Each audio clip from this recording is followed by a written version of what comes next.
Dubaï, aux Émirats Arabes Unis, le pays des nouvelles influenceuses africaines d'un autre genre.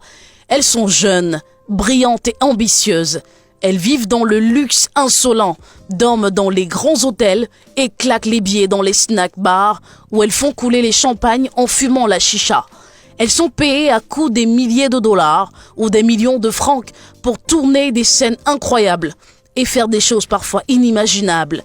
Des choses qui dépassent l'entendement au nom de l'argent. Ça, c'est leur cercle d'influence et ça finit toujours mal. Vous avez vu des images de cette influenceuse ougandaise Mona Keys qui s'est jetée du 7e étage d'un immeuble à Dubaï. Pourtant, la veille, elle nageait dans le luxe et la chicha arrosée.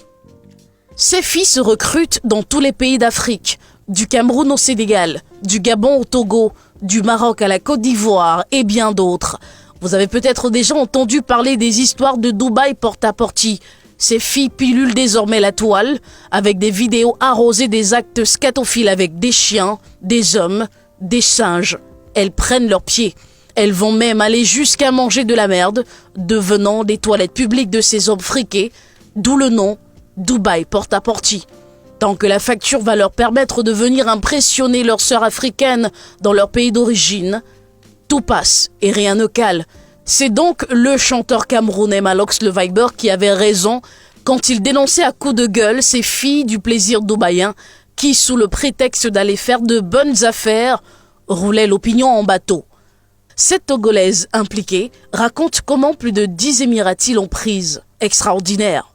Et Dieu, mon calvaire allait commencer. Il n'était pas seul, il y avait 4 autres hommes avec lui. Et je n'avais même pas le droit de parler, je devais juste subir.